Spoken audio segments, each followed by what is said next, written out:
Hi and welcome to the Accountant's Corner. Today we are going to discuss on IAS 23 borrowing cost. So IAS 23 borrowing cost requires that the borrowing costs that are directly attributable to the acquisition, construction or production of a qualifying asset to form part of the cost of an asset. That means to be capitalized. And whereas all other borrowing costs are to be expensed to the profit or loss account. So here we're going to discuss we're going to see first the definitions related to IAS 23 as well as the cognition criteria together with the measurements with respect to the borrowing costs that are directly attributable to the qualifying asset. Now let's see on the definitions related to this standard. First, we're going to see what does the borrowing cost mean. The borrowing costs are interest and other costs that an entity incurs in connection with the borrowing of funds. And a qualifying asset is an asset that necessarily takes a substantial period of time to get ready for its intended use or sale. So a substantial period of time may refer to more than one accounting period or more than 12 months. And examples of a qualifying asset are like construction of bridges, railway, aircraft, ships, dams, buildings, etc. And depending on circumstances, qualifying asset may be in the form of inventories, manufacturing plants, power generating facilities, intangible assets, investment properties, and bearer plants. So an intangible asset or inventories or investment properties that takes up to 12 months or more than 12 months to get ready for its intended use or sale meet the definition of a qualifying asset. So let's see on the cognition criteria with regards to borrowing cost as per IAS 23. So IAS 23 requires an entity to capitalize borrowing costs that are directly attributable to the acquisition, construction, or production of a qualifying asset as part of the cost of the asset when it is probable that there will be future economic benefits to the entity and the cost can be measured reliably. So when you talk about the borrowing costs that are directly attributable to the acquisition, construction or production of the qualifying assets, we mean the borrowing costs that would have been avoided if the expenditure on the qualifying asset had not been met. So any other borrowing costs should not be capitalized, rather expensed to the profit or loss account. Now let's see on the measurement of borrowing costs with regard to IAS 23.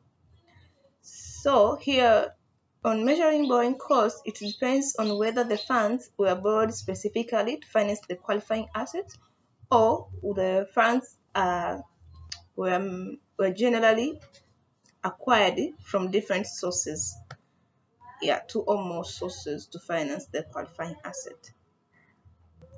So if the funds are borrowed specifically to finance the qualifying asset, we're going to use the effective interest rate method. So here, just take the effective interest rate, we multiply by the amount borrowed and spent to the asset, we multiply by the capitalization period. So here, for example, an entity approaches the bank for a loan of 100 million, and the bank said that you're going to offer a 10% interest per annum. So you're going to take the 10%, we multiply the amount borrowed and spent. So amount borrowed and spent, we multiply by the capitalization period. So to get the amount, the borrowing cost to capitalize for that period. And if the qualifying asset is being financed by the generally available funds, like two or more sources of funds, we are going to use the weighted average rate. So we're not just simply going to take the interest rate of any of the fund, no, but you're going to find the weighted average rate by taking into considerations the rate given for each source of fund. So we find the weighted average rate and we're going to multiply by the total amount, which has the total amount of fund which has been borrowed and spent into that qualifying assets, we multiply to the capitalization period. If there is any income that has been generated with respect to the borrowed fund, this amount is going to reduce the borrowing cost to be capitalized. So for example, that the entity has borrowed 100 million, but it did not put the whole amount to the production of the asset, but instead some of the amount is decided to put into an investment and generated a certain income. So that income is going to reduce the borrowing cost that is going the borrowing cost to be capitalized. So we deduct it from the borrowing cost calculated earlier. Let's see when we start to capitalize the qualifying asset. Oh, okay. According to IAS 23, it requires that the entity to start capitalizing the borrowing assets when all of the following conditions are met. First, the entity incurs the expenditure for the asset, and it incurs the borrowing cost. In this period, we say that the bank has already started charging the interest to the entity, and it undertakes necessary activities to prepare the assets for its intended use or sale. So here's just when you say about the necessary activities, it's not all the construction, but the procedures related to getting the permits for doing the construction and other related activities to that are necessary to prepare the asset to its intended use or sale. So let's see an example. A bank has offered an entity approaches the bank on January to get a loan to support the qualifying asset, but and unfortunately it did not start the construction on January, but it started the construction in May, and the borrowing in the bank starts to charge the interest on July. So July is the period when the bank starts to check the borrowing costs have been incurred, and also the expenditures for the asset are being incurred together with the activities necessary to pay the assets for intended use or sale are being incurred. So we're going to start capitalizing on July.